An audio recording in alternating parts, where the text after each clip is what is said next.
Bueno, ahora sí, che.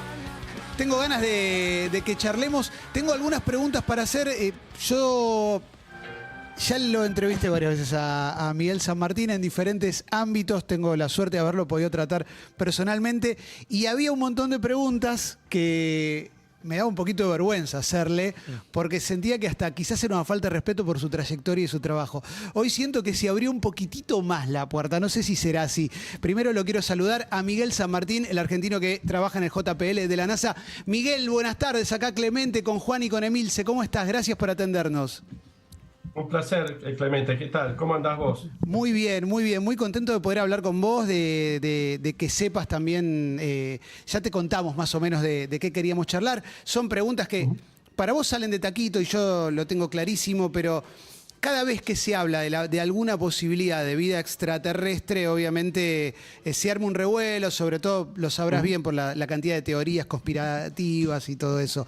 Pero bueno, ahora hay un director de la NASA que vino a Buenos Aires, que dijo que en algún momento van a decir algo antes de fin de año, y un ex agente de inteligencia habló en el Senado de Estados Unidos, hablando también de restos biológicos no humanos. Yo también, puede ser una vaca un resto biológico no humano, pero bueno, yo lo que te quiero preguntar es, primero voy como a una parte más personal. ¿Qué te pasa a vos cuando lees estas noticias, Miguel? Mirá, me llenan de curiosidad, honestamente, y me confunden mucho, ¿no es cierto? Porque,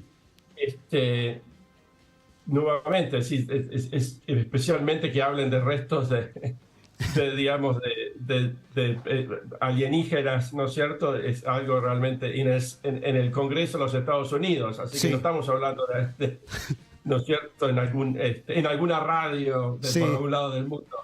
Es realmente algo increíble, te digo, honestamente, y no sé qué pensar sobre eso. Lo único mi posición no ha cambiado, en el sentido de que ese tipo, como decía Carl Sagan, ¿no?, ese tipo de aserciones así tan fuertes, tan revolucionarias, porque de ser así, digamos, sería la noticia de la humanidad, de todos los años, digamos. Totalmente. Así que eso tiene que venir con unas pruebas bien contundentes, ¿no es cierto? Si no, no podés aceptarlo simplemente porque una persona que parecería ser seria de los servicios secretos de Estados Unidos, bueno, de vez en cuando se les cuela algún chanta en el servicio secreto de Estados Unidos, como en todas las organizaciones del mundo. Así que eso, si bien a uno lo hace pensar, tampoco es evidencia directa, ¿no es cierto? Así que estoy confundido, también contento, porque a mí me encantaría, te digo honestamente, que sea así la cosa. No soy de esos que... Es decir, soy recio, pero porque me gustaría tanto que sea así la cuestión, ¿no es cierto? Que hagamos contacto, digamos. Y sí. Porque tengamos prueba de derechos, estaría buenísimo, ¿no es cierto? Imagínate, nos daría para hablar por tanto tiempo. Y Miguel, si ponele que hubiera alguna chance, a mí la duda que me surge es, después de haber hablado con vos tantas veces, ¿es posible que hayan encontrado algo y que alguien como vos no se haya enterado? A mí me suena imposible que alguien con tu trayectoria no haya accedido a una información, más no sea porque alguien te dijo al oído, che, Miguel, parece que encontraron algo. Sí, bueno, honestamente no, tampoco que, digamos, que yo tengo contacto directo con la gente de entre telones más altos de la NASA, digamos. No sé, yo estoy acá enterrado en el JPL, te puedo asegurar que en el JPL estoy seguro que estamos todos en la misma, digamos, en cuestión de información. Yo siempre hago un poco el chiste, ¿no es cierto?, cuando me dice que la NASA tiene secretos, tiene un plato volador en algún lado. Digo, mirá, es el peor lugar para mantener un secreto, porque todos los que trabajamos en la NASA crecimos con Viaje a las Estrellas, con todo eso, que digamos que somos fanáticos de eso, así que sería imposible mantenernos callados, ¿no es cierto? No es la cultura nuestra, al contrario, la cultura nuestra, como es del lado científico, la exploración, es compartir todo lo que hacemos. Así que sería, de haber un secreto de este tamaño, que se haya mantenido secreto por tanto tiempo, sería algo realmente inesperado para mí, porque te vuelvo a repetir, la cultura nuestra no da para secretos y no tenemos secretos. Excelente. Miguel, no tienen secretos, pero entiendo que sí hay un protocolo en el caso de que se haga contacto con otra vida. ¿Hay un protocolo que la NASA maneja y que manejan sus trabajadores?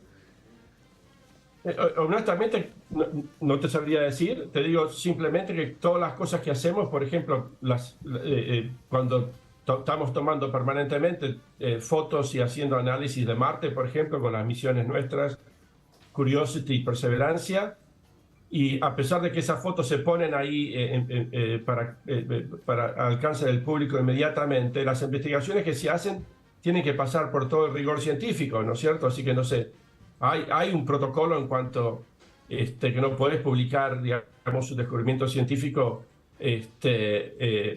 sin que pase por, digamos, por todas las normas que existen en el mundo académico y científico, ¿no es cierto? Tiene que presentar un paper, digamos, que aparezca en una publicación, digamos, de prestigio, y tiene que pasar por todos los controles, digamos. En ese sentido hay un protocolo, pero que haya otro separado, que yo sepa, no hay, pero puede ser que exista, honestamente. Y entre ustedes, digo, pienso en tu laburo, en tu oficina, en tu equipo de trabajo, vos mismo lo decías, quien habló no era alguien dando una nota en un streaming, en una radio, sino que habló ante el Senado de los Estados Unidos. ¿Ustedes comentaron algo diciendo, esto se fue muy lejos? O sea, ¿qué onda este muchacho? No, porque esto ya hace tiempo que se viene ocurriendo, ¿no es cierto? Más que nada, en la parte que son más creíbles, ¿no es cierto? Es cuando te habla gente, digamos, de las Fuerzas Armadas, ¿no es cierto? Ahí sí que mantienen secretos, ¿no es cierto? Es parte del trabajo de ellos, ¿no es cierto? Así que, y ha habido, todo lo hemos visto, hay YouTube donde vos ves los momentos que un piloto de avión militar sigue con sus sensores, pueden, digamos, no solamente lo ve, pero hace el traqueo del objeto volando a grandes velocidades. Y bueno, la verdad que no tengo idea. Digamos, el miedo más grande que existe hoy en día es que sea un salto tecnológico de alguna potencia, digamos, no amiga de los Estados Unidos. Claro. ¿Cierto? Ese, digamos, te diría, el miedo más alto que haya, más que sean seres de otro mundo, simplemente por las probabilidades. Sería más probable que un país acá haya hecho digamos, un descubrimiento así tipo, digamos, saltar 100 años al futuro, porque cuando uno ve esos vehículos volando de esa forma que vuelan, hoy no tenemos nada que se le parezca así. Así que eso sí nos llena porque eso sí son observaciones que aparentemente son válidas en cuanto, digamos, que no se pueden explicar. Y eso sí que me confunde y no te digo que me hace perder el sueño, pero me da, digamos, mucha curiosidad. Es Miguel San Martín, el argentino que trabaja en el JPL de la NASA desde hace muchísimos años, que está charlando con nosotros sobre estas noticias de los últimos días. Miguel, el año pasado nos llegó un documental muy, muy hermoso que se llama Good Night Opie, sobre el Opportunity en su momento, y fue muy emocionante ver el vínculo que los ingenieros establecen con el vehículo a distancia, cómo de alguna manera yo siento que lo cuidaban, una cosa casi fraternal. Te quiero preguntar por el Curiosity, que el año pasado cumplió 10 años, y cómo está hoy, ¿viste? Y cómo es la relación que tienen ustedes con él. Y bueno, sigue haciendo investigaciones en Marte, digamos, de primer nivel, digamos. También tenemos Perseverancia, Claro. que tiene otros instrumentos científicos, pero así todos más avanzados, te diría, pero también con otro objetivo científico. Sí, nos llegaron las noticias que sufrió daños, ¿no? En el medio, o sea, daños lógicos. Sí, ya está, especialmente las ruedas. Las ruedas están... hubo un error del cálculo en las ruedas que fue corregido para Perseverancia, pero igual todavía puede hacer una exploración científica valiosa. Y te cuento de que estos vehículos, cada año, ¿no es cierto?, se tiene que justificar. Entonces, el equipo de investigadores de la misión tiene que poner una propuesta para la NASA, ¿no es cierto?, para decir, necesitamos este presupuesto para el año que viene y estos son los objetivos científicos. Es decir, que siempre se está evaluando la utilidad del vehículo, ¿no es cierto?, su uso. Y si en algún momento, digamos, no vale la pena invertir ese dinero para mantenerlo vivo, uno le dice goodbye.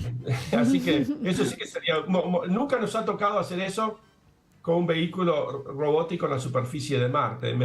Me pregunto si tendríamos el coraje de hacerlo. Creo que se hicieron con las Viking, pero hasta ahora, te voy a repetir, sigue siendo un trabajo tan importante científicamente que no ha sido difícil conseguir los recursos económicos para seguir con el trayecto, ¿no es cierto? Yo no trabajo en el día a día del Curiosity, leo las noticias y a mí me llegan permanentemente. Tengo un email que me llegan las últimas fotos, me pasan un par de fotos del día de Marte, y esto está buenísimo. Así que no tengo una conexión tan sentimental, digamos, claro, como los que están trabajando día a día, ¿no es cierto? Y que reciben la llamada.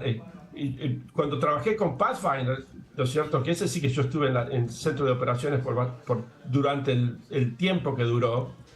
Me acuerdo que el día que a la mañana esperás que te llamen, ¿no es cierto? A tal hora aparece la señal, y cuando te aparece esa señal, te da un alivio y una alegría enorme. Y cuando no te aparece la señal, la angustia que te da es enorme. Es como Tom Hanks con Wilson. Es el hijo llamando de Hessel. Llegué bien, papá. Sí, sí. Y cuando perdimos la señal del Pathfinder, fue emocionalmente bastante duro para nosotros. Y tratamos de salvarlo, les mandamos un montón de comandos, y de vez en cuando nos daban señales de vida, y después finalmente nunca más. Señales de vida. Así que, he experimentado ese momento, ¿no es cierto?, de perder contacto, y sí, te pega bastante duro. Aún cuando es una misión exitosa. Las que no son exitosas es peor todavía. Incluso ha habido casos, ¿no es cierto?, que hemos perdido una misión, por ejemplo, que el laboratorio ofrece servicios, ¿no es cierto?, para los empleados, para que, digamos, se están sintiendo mal emocionalmente. Y tiene lógica, tiene lógica. Miguel, hace varios años, la figura de personajes como Elon Musk, lo que me decías era que servían también para mejorar cierta competencia dentro de la NASA, digo, saber que había empresas por afuera que se proponían misiones que podrían haber sido propios de la NASA. Hoy Elon Musk aparece como un personaje más excéntrico todavía que hace 10 años. ¿Sigue incidiendo en el trabajo de ustedes? Digo, los planes esos, no te digo mesiánicos, pero él sigue todavía con esta idea de vamos a ir a Marte, lo vamos a hacer pronto. A la vez el tiempo pasa y no pareciera avanzar. ¿Le prestan atención a eso a ustedes?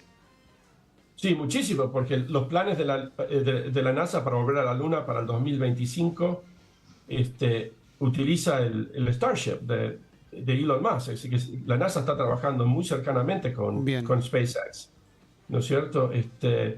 Y yo formé parte en un momento, digamos, del proceso donde se hicieron las licitaciones. Así que estábamos muy metidos, incluso consultábamos, porque la NASA lo que hace es, no competimos con el sector privado, nosotros somos el Estado, al contrario, claro. Hacemos un servicio para ayudarlos. Entonces ellos, somos ambos clientes y digamos, y teammates, como se dice. Sí, compañeros de trabajo, sí. Así que yo estaba en la parte, no la parte, digamos, que lo supervisaba desde arriba el trabajo de ellos, pero la parte donde ellos venían a la NASA y decían, necesitamos este tipo de conocimientos, digamos, en el área guiada de navegación y control, por ejemplo. Entonces hay un contrato con el cual nosotros teníamos reuniones con ellos. Incluso yo he viajado acá a SpaceX, que queda en Los Ángeles, en Hawthorne, para hacer de consulting. Así que le pasamos toda la información que tenemos nosotros, se la tenemos que dar, porque es información de los taxpayers, ¿no es cierto? Así nosotros queremos que ganen nuestras empresas privadas, ¿no es cierto? Así que tenemos un gran interés. Y bueno, y a pesar de que nosotros, digamos, en la parte de Marte tenemos intenciones a Marte, la NASA obviamente, esa parte la de él en este momento, no está sincronizado, pero la ida a la Luna es utilizando el Starship, que él lo está diseñando para Marte, ¿no es cierto? Pero como, digamos, de rebote, digamos, un poco lo está proponiendo para la Luna, ¿no es cierto? Que en cierto modo es overkill, como diríamos nosotros acá, ¿no es cierto? Estaría buenísimo, ¿no?, si le funciona, pero te vuelvo a repetir. Y bueno, y hoy en día las misiones nuestras las lanzamos mucho con cohetes de SpaceX, incluso la que estoy trabajando ahora. Es muy probable, se hace una licitación, ¿no es cierto? Pero es muy probable que la gane SpaceX con el Falcon Heavy. Así que él, digamos, tiene esa parte esotérica, digamos, mesiánica, como vos decís, pero en ese proceso él hace cosas muy serias. Claro. Los cohetes de él de lanzamiento son extremadamente confiables y de bajo costo. Excelente. Así que nosotros cuando hacemos una licitación para nuestras misiones, ¿no es cierto? A todas las compañías privadas que hacen cohetes, ¿no es cierto? Él, mejorando esa competencia, nos viene bien a nosotros. Miguel, quiero ir a la parte de la Luna para cerrar esta pequeña entrevista que te estamos haciendo, tan generoso que sos, pero ¿por qué quieren volver a la Luna? ¿De qué se trata una nueva misión a la Luna tanto tiempo después de la primera?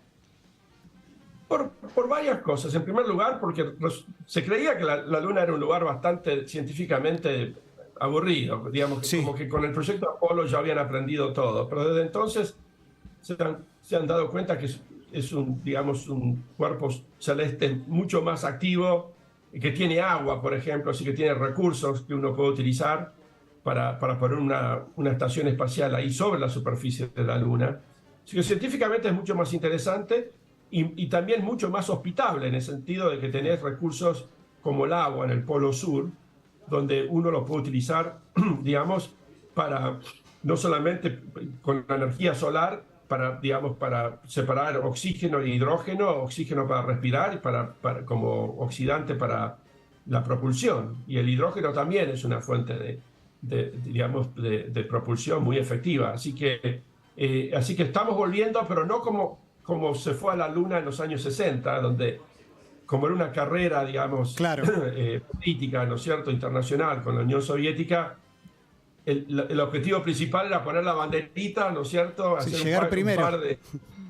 Claro, hicieron experimentos científicos, pero vino un poco digamos, de segunda importancia.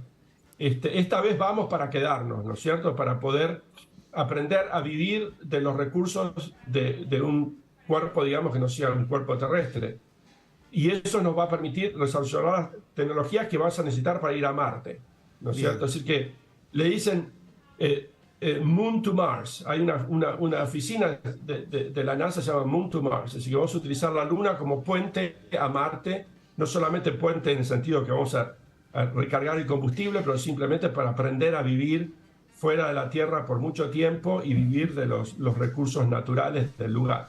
Así excelente. que, y la cuestión es que para podernos quedar ahí y hacer todo esto, tiene que bajar los costos en forma dramática, digamos, ¿no es cierto? Por eso que no se volvió a la Luna, porque la forma de ir que hicieron para ganarle a la Unión Soviética, cuando el costo no era de importancia, digamos, costaba mucho seguir. Así que una vez que ganaron la carrera espacial, se terminó ahí automáticamente. Mientras que ahora, para poder que tenga, digamos, una continuidad. Constancia, digamos, sí, continuidad, lo tenemos que hacer de una forma, digamos, mucho más económica, donde, por ejemplo, se puedan reusar ciertos módulos, ¿no es cierto? Justamente eso es lo que propone SpaceX, ¿no es cierto? Es tener este sistema que se reusa 100%. Así que ese es el truco, digamos, y por eso es que volvemos, porque tenemos la tecnología para poderlo hacer, ahora que no la teníamos antes. Y estas empresas están planteando también el turismo, o sea, gente que ya está pagando para decir, yo quiero ir a la Luna. ¿A vos te gustaría ir? ¿Pensaste? Mira, sí me gustaría. No es el objetivo principal por el cual yo trabajo en la NASA, honestamente. A mí me gusta diseñar los vehículos, ¿no es cierto?, especialmente los sistemas de aterrizaje, pero obviamente, digamos, si uno tuviera las comodidades que tiene uno hoy en día cuando uno viaja en avión, sí, pero como lo hacen los astronautas, no. Pero hay que ser muy especial para eso. Es una lata de sardinas, como le dicen ellos, y realmente tenés que, digamos, me agarra la claustrofobia pensando en eso nada más. Miguel, del poco tamaño. ¿Por qué no, vamos con un par cortitas antes de cerrar? ¿Por qué no bajó Collins? cuando llegaron a la Luna? ¿Por qué bajaron Armstrong y Aldrin y no bajó Collins?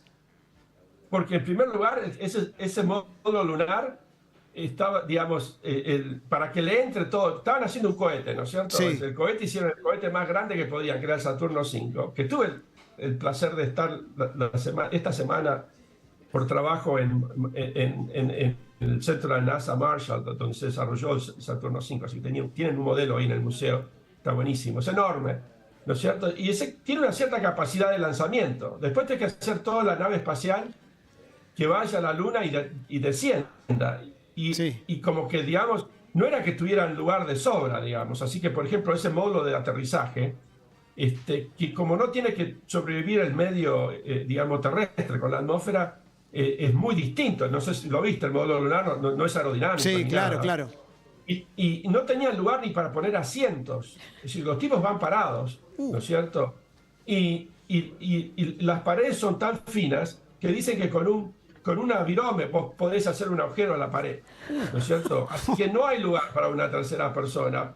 No hacía falta una tercera persona para ganar, digamos, la carrera espacial, y era mejor tenerla en la otra nave espacial para hacer el reencuentro y el docking que tienen que hacer para pasar. No te puedo creer. Claro, es mucho más sofisticado de lo que nosotros pensamos también. Nosotros somos como muy básicos. Nosotros nos imaginamos una burbujita que llega a la Luna. Que había un monoambiente ahí Claro. y decidieron bajar dos. Claro, hay uno que dice, vayan ustedes que yo me quedo cuidando que no se cierre la puerta. No era tan sencillo todo. No, y si tenés 2 minutos te cuento una historia que es una de las que más me fascina. Dale. Y que me motivan mucho a veces en el trabajo. Dale, por favor. Cuando se propone, digamos, cuando se aprueba el proyecto Apolo, todavía no tenían una idea exacta cómo. Sabía que necesitaban un cohete grande y lo empezaban a construir. Había un científico alemán llamado von Braun, no sé si lo conocen, que fue lo que hizo las B-2 durante la Segunda Guerra y después se lo trajeron a Estados Unidos con un grupo de ingenieros alemanes importante.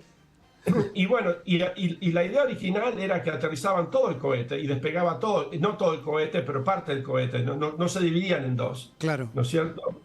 Y lo cual era muy complejo y no era la forma, el cohete que estaban haciendo no era suficientemente grande para hacerlo de esa forma, ¿no es cierto? Que los 3 astronautas aterrizaran y que los 3 astronautas despeguen de la Luna y vuelvan a la Tierra. Y había un ingeniero de la NASA, en otro centro de la NASA, se llama Langley, que él había hecho justamente la idea esta, ¿no es cierto?, de ir a la Luna con 2 módulos, uno se queda arriba y el otro que es como un bote prácticamente, ¿no? Diseñado simplemente para ese viaje, descienda y vuelva, ¿no es cierto? Y eso requería hacer esta maniobra de reencuentro y docking en la Luna, lo cual era muy peligroso. En aquella época no se había perfeccionado. O sea, imagínate que no se encuentren, así que 2 de los astronautas se mueren. Y nadie le daba bola a este tipo.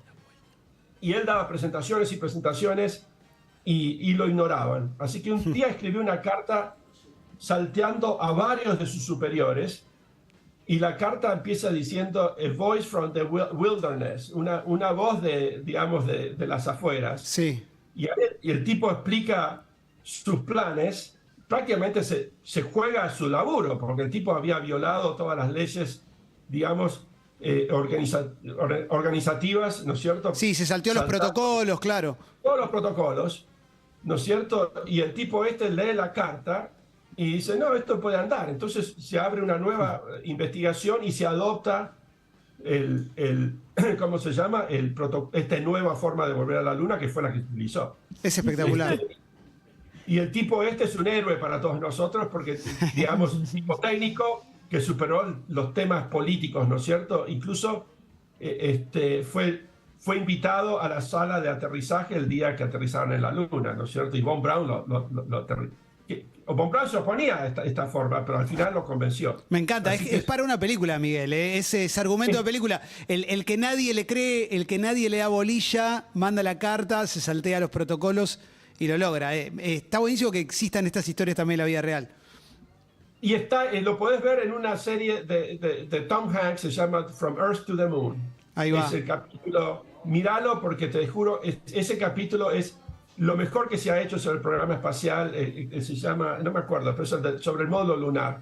Excelente. Y ahí cuenta la historia muy bien, así que te lo recomiendo. Y la también, otra, sí. También te demuestran ahí un poco, hay el ingeniero que ayudó a diseñar el módulo lunar, también una parte sentimental cuando él se despide de ese módulo, digamos, con su orgullo.